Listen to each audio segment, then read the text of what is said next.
Chinmayam Devam Sadgurum Brahma Vidvaram Vasudeva Sutam Devam Kamsachanura Mardhanam Devaki Paramanandam Krishnam Vande Jagadgurum Tvameva Mata Cha Pita Tvameva Tvameva Bandhuscha Sakhat Tvameva Tvameva Vidya Dravidam Tvameva Tvameva Sarvam Mama Deva Deva Tvameva Sarvam Gurudeva Deva.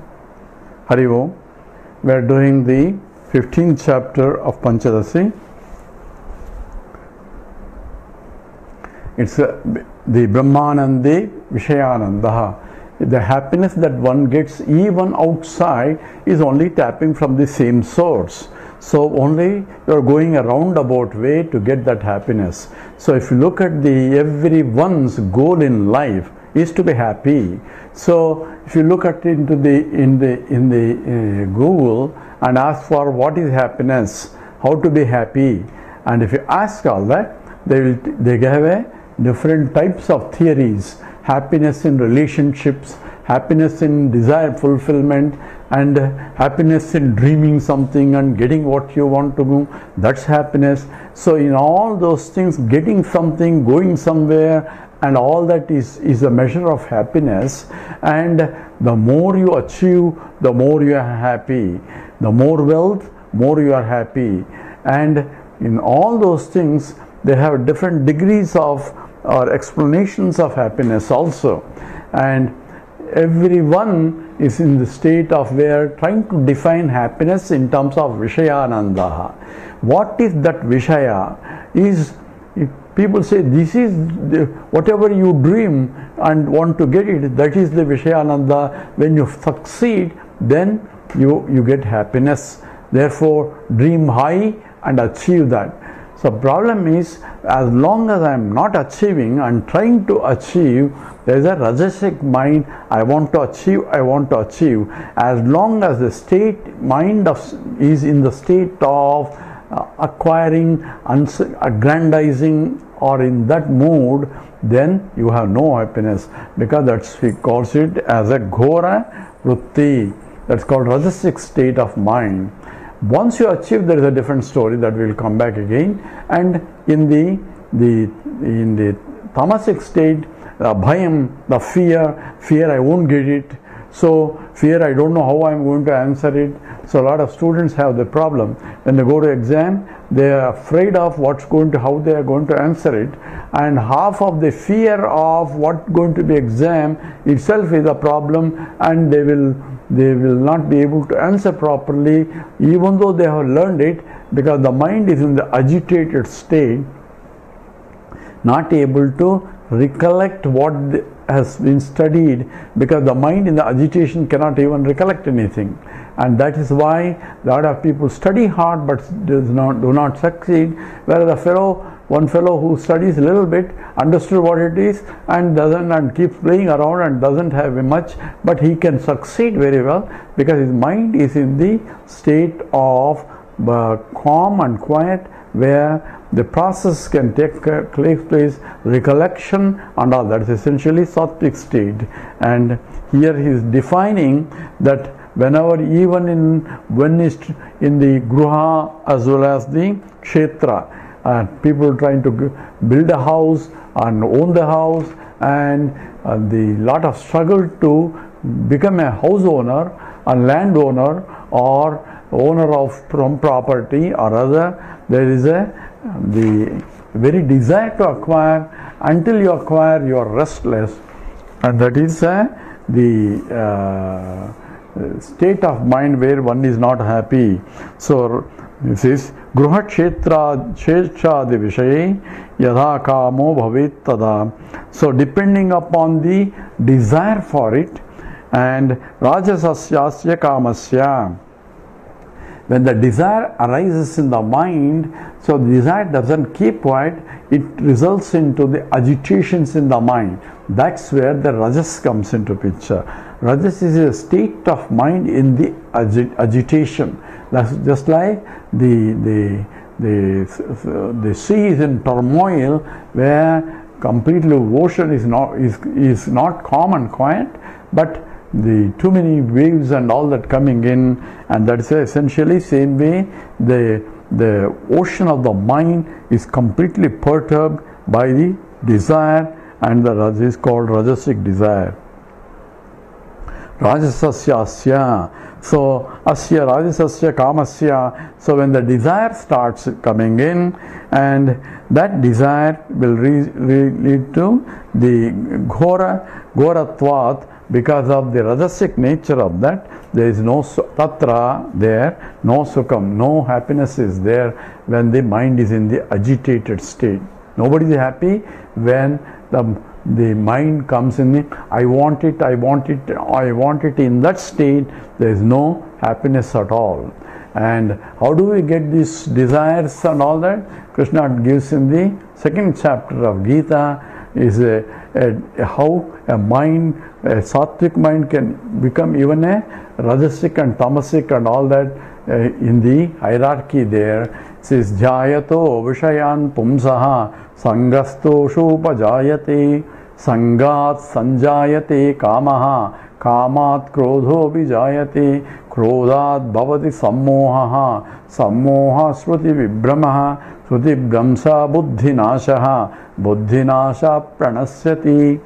So there, how you go from a quiet mind to a rajasic mind and to a tamasic mind, how did that desire come into picture? Jayato vishayan pumsaha. One thing, keep thinking of about an object there. So I was walking through I went to new mall suddenly opened, and that's what happened in Springfield also. They have a new Springfield mall, remodeled Springfield mall. So we were, since it's a new mall, we just walking through, and suddenly I saw beautiful window shopping. They call window shopping. So each window you look around, what all things, new things are there described. Suddenly I saw a beautiful thing there. I say, oh my God, it looks very beautiful. So then I look at the price. Oh my God, it's too costly. I'd like to have it, but it's too costly. It's okay. Then I went. So next day again I was going for a walk, and again I saw the same object, and again appealed that the beauty of that, and not only just the beauty of the beauty, but a desire to possess that beauty. So it's not just the jayam, let's say thinking about it, but thinking to possess that I should be owner of that.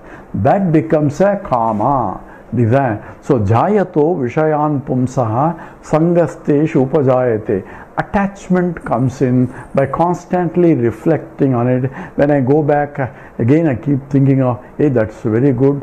If I have it, I can put it here. I can decorate my house here, this way, that way, imagining where it should go, how it will beautify more the house and so on. All that is called dhyanam. Vishayan pumsaha, about the object. Mind is revolving around it, it's getting to attach to it. That's called attachment, where I want it, I want to possess it, and that desire starts coming in by constantly reflecting on that. So how do I get a desire? Suddenly it doesn't come into desire. How did I get a coffee vasana? The desire for coffee, I didn't come from the mother's womb with a desire for coffee.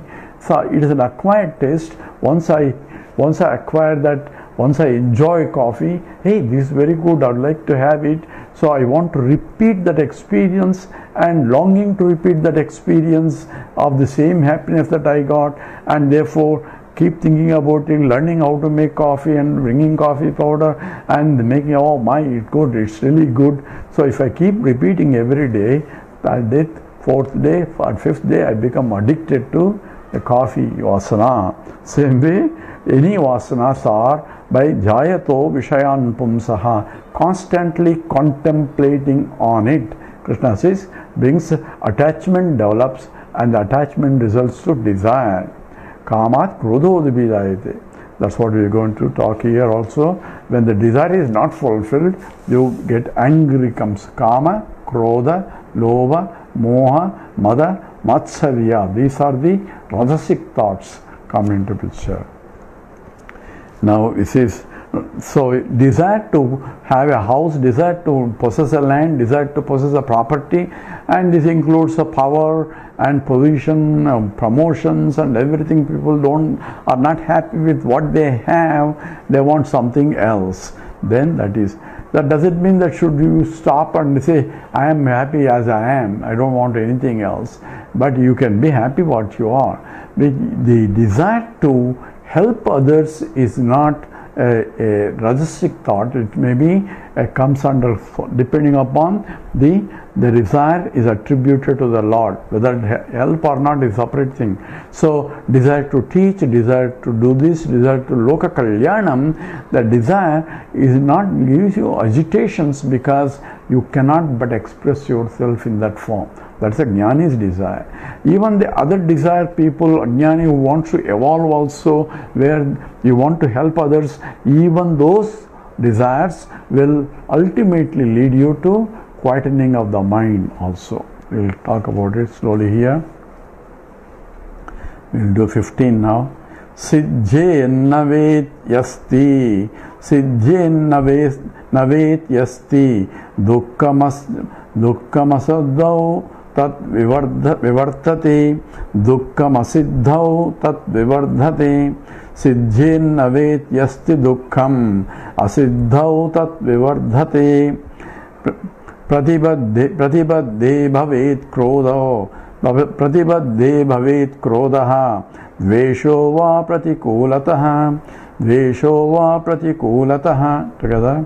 Sijje navet yasti dukkham, astidvo tat vivardhate, pratibandhe bhavet krodha, dvesho va pratikulatah. Sijjet nava, when the desire is fulfilled, iti in this way, dukkham asti, when the desire is not fulfilled, sijjet nava, when the desire is not fulfilled, then there will be suffering. So when the desire is fulfilled, you are happy. He's going to talk about that later. When the desire that you want, so you remember the object that I saw every day and the walking, and I say I want to possess it, and suddenly there is a big announcement, sale, and sale says this object on sale for 50% off is what you get. So actually original price is maybe 1/4 of that. So now I say this is the time I should buy, even though price is still high, but this is 50% off, so I want to go. But before that, the other people already wanted the same thing, are already in the line, and the fellow next before me bought it. There's only one object there and he got it. Now what happens? I stood there in line for an hour, and by the ended up not getting it, and now that desire to possess it becomes angry. Why didn't I come before? Why did I do this? Why did he come in between? All that anger comes into picture, and that's what happens when sijje navet yasti dukkham. So if I be unhappy that I didn't get it, number one.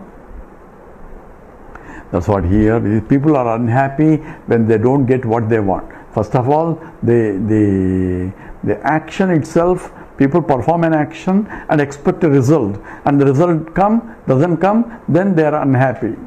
So this is a karman evadikaraste mahapaleshu kadachana. You have only choice in performing an action, but not in the results. Results are given by the totality, that is Daivam.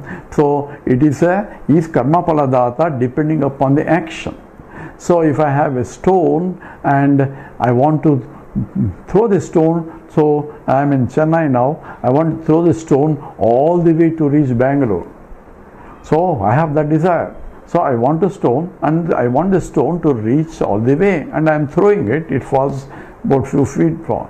And then I am unhappy because it didn't reach Bangalore. That's what I wanted it. So there is a problem. Somebody says, you stupid fellow, the result is not there in the action. So if I want a stone to reach Bangalore, it's not by throwing. I have to use some racket or something else. A different means is required to accomplish that action. So the result is embedded in the action itself. sometimes, and even when the result is there in the ambit, even when I perform the action appropriately for the result, then still the result may not come, because there are other factors which are beyond my control that determines the result. Where I put a racket and everything, and through everything is perfectly calculated, what should be my trajectory velocity and what should be all that calculated and then done. The stone in principle should reach according to my calculations to reach the Bangalore, and it's going in that direction. In the meanwhile, somebody else threw another racket and he hits this stone and diverting it so that it doesn't fall, it doesn't go to Bangalore. So what should I do? My action is correct as far as the result is that I want. But yet the result did not come the way I want it, because factors that are beyond my control came into picture. That's what karmani eva adhikaraste ma phaleshu. You cannot dictate the results. If I am omnipotent, I am powerful, that I can dictate the laws in such a way that all the actions have to be satisfied the way I want, then of course the result depends upon me. Since I am not omnipotent, then I cannot dictate the results. All I have is only choice in the action. Kartum sakyam, akartum sakyam, aneda akartum sakyam. To do, not to do, or do it other way. That choice I have. So the choice depends upon the type of action that I want. So I have to calculate properly. If I am intelligent enough, the action should be appropriate to get to get the result that I want. Is the probability of getting the result that I want will be maximized. That all I can do by using intelligence. Considering that there are other factors beyond my control. So whatever I have control, those are the choices. There are certain choices I don't have it. Some people complain, oh, I don't have any choice, I have to do it. I don't have any choice because I want this particular result, and therefore I am bound to do only this, or this is the only way I can do in order to accomplish it. Even though I don't have a choice, I can, through throwing, I want to reach the stone to go to Bangalore, and I throw it, but it's falling on there. So what should I do? Go there and throw it again, and then it will keep going until it reaches Bangalore. So that's one way of solving the problem. So the action has to be inculcated in order to meet the requirements of the result. Between that there is something else, even that result or action also, as I am going step by step to throw it, something may happen to me so that I may not be able to go all the way to Bangalore in order for the stone to reach. So many factors that are beyond my control, because I am only Alpa Shaktiman, not the Sarva Shaktiman. So Shaktiman, I can do anything I want, whereas I can only little bit of things. People complain that they have, but question is only, whatever I have to make use of whatever to the best that I can in order to succeed. So I have the mind, I have the body, I have the intellect. All things have to be put together to maximize the input that I have to make the action as best or the best that I can do in the circumstances. That is called the real activity. That's what is called yoga karmasu kaushalam. A yogi performs the action to the best that he can do. Whether it succeeds or not, he doesn't care. But action has to be done to appropriate in the direction. Then things may happen. There is a story in the Upanishad where a little bird wants to go in search of food, and it has the eggs, and it wants to be safe, because when he goes, some other people may look for those eggs. So what it did is, it saw a big ocean, so nobody will come here, so it went to the shore and dig the sand out and safely put the eggs there and covered it up, and maybe marked it by putting a stone there also to make sure that she knows where the eggs are, and calculated where the position is, and then she assured herself that the eggs are safe. Then she flew to find her own food. When she came back again in the night, the sea in the process expanded and covered the whole sand that where the bird laid its eggs, and when the water withdrew, it took away all the eggs also. So by the time the bird came, there is no more eggs. Then it knows that it is the sea fault. So it says that I am going to punish you. Please give me back my eggs. Sea never bothered to answer it. It went on asking for it, and at last she said, fed up with since no response from the other side, she says, I'm going to teach you. You are so arrogant. I'm going to teach you a lesson.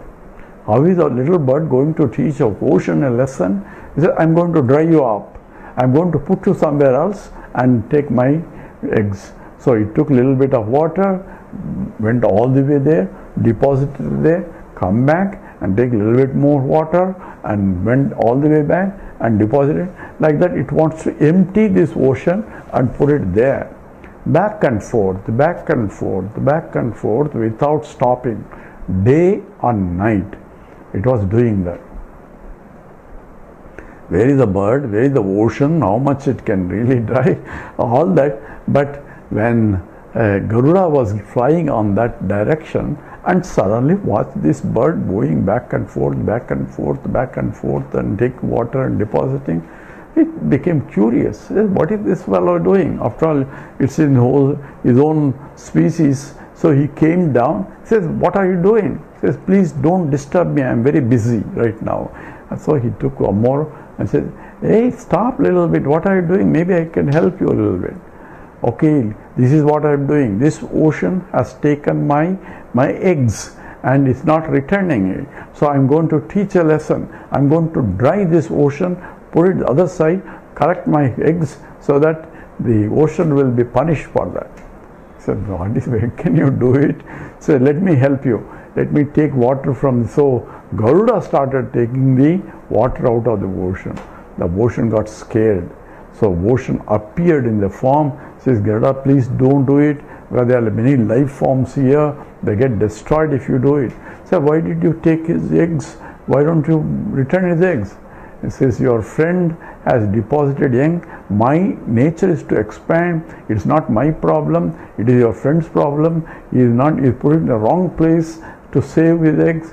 And please take the friend, advise your friend not to do it. I will return his eggs now. So he brought the eggs back and gave the bird the eggs back. So what it implies is, when I am determined and single pointed, the God himself will come in some form to help.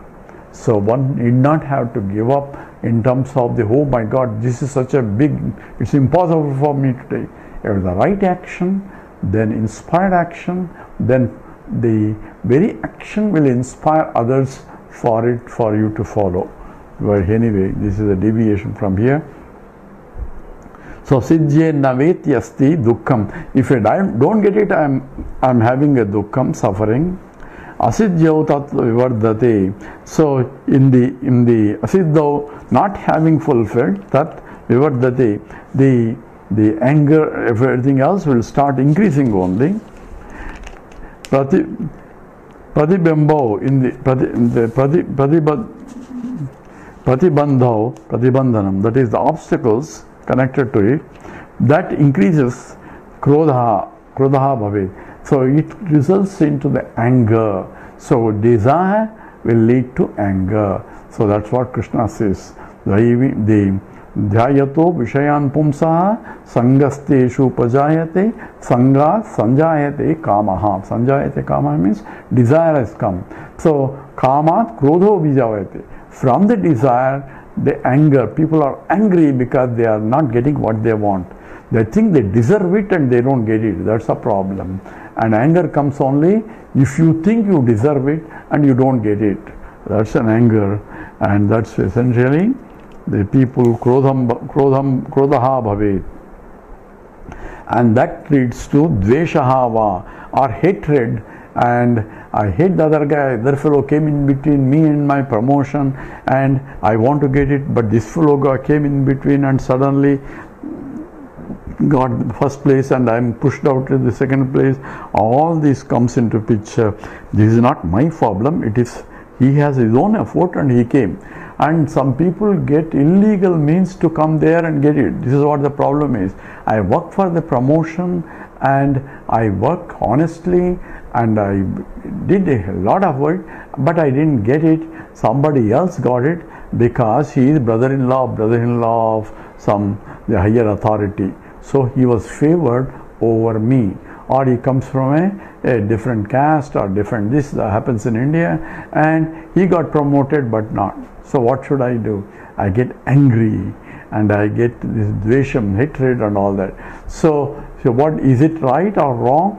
Is this what question is here? Is there simple way of looking at it?